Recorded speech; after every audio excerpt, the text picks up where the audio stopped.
Helen, in your film, Madame Mallory is poised, but she's also what we would call intense in certain ways. Is she anything like you, and how was it to play a part with someone who had those characteristics?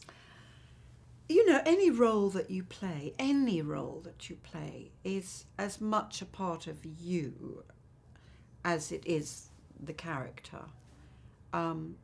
You can't help but do that when you're an actor. That's all you have is you and your memories and your face and your hands and everything. And your psychology. And so anything you play has got to be infused with a lot of what you are. But having said that, I'm nothing like Madame Mallory at all. Really, I'm not obsessive like that. I'm not intense like that. I would hate to be a restaurateur. I'd hate to run a restaurant. I'm not a foodie. I'm not a gourmet on any level whatsoever. So I'm also the antithesis. But as I say, playing a role, you inevitably you bring yourself into it. So, and in that role, Madame Mallory chooses to deal with her competition, Hassan, in some unusual ways. Can you tell us a little bit about what she does when she starts to feel threatened? Oh, well, she's dirty tricks. And it's what happens when neighbours turn against each other. They get obsessed with each other. So anyone outside is looking at it going, what is your problem? I mean, honestly, does it matter that the kid kicks the ball into your garden? Why don't you just throw it back again? Is it such a big deal? So the two of them get obsessed with their sort of competition and hatred and challenge of each other, and neither of them wants to give way. They both want to win. So yes, she does play a few dirty tricks. And then we sort of see her character change. There's a bit of an arc. Without giving too much away, what triggers that change, and how is it for you to manifest that on screen? Well, I think the change is it comes about because she comes to understand what the end, where her pride in her culture and her sense of identity in Frenchness and pride in French food and pride in her restaurant and her battle to maintain her restaurant, that it can go up a dark road, and we see that happen in the movie, and she realizes not so much the error of her ways, but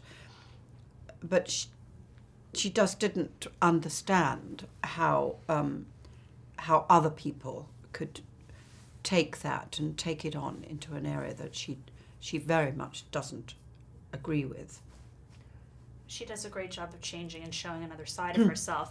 And did you come to appreciate cooking at all, or food as an art after doing this? You said you weren't much of a foodie, not a food connoisseur. Did that change after? I'm not a connoisseur, but I'm greedy, and I love food. I absolutely love it, I could eat all day, and one of my great pleasures in life is to try the food of when I travel, is to try the local food of a country. My husband and I, we both, love to eat, and it's one of our great, pleasures is to do that. So, but I'm not a gourmet. I wouldn't travel halfway across France in order to have the foie gras in that particular restaurant, or, or try this particular chef's food. Having said that, I'm rather sad that there was a very famous restaurant called Il Bulli, and my husband and I happened to be staying in a hotel very nearby, and we had to drive past it every day. And this was the kind of restaurant that's booked out, 6 months in advance. So every day he'd go in there, and ask them if they've got any cancellations. And I'd immediately go down into the restaurant and say, excuse me, I don't suppose you've got any cancellations? And they'd laugh in my face. So we never got to eat in El Bulli, which I was very sad about, because it was supposed to be really incredible. But I have had some really spectacular meals in my life. Do you think that there's sort of a timeless and international quality to the film because of the cultures involved and the food involved, and how did that speak to you? I think all food movies have an international appeal. You think of Eat, Drink, Man, Woman, that was about Asian food, but it was also about family, and everybody all over the world understand food, family, food through relationships, culture through food, personal identity, cultural identity through food.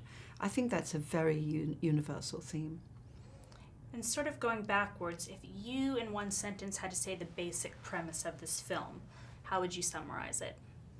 The basic premise, love thy neighbour. Really. Hardest of all the 10 Commandments.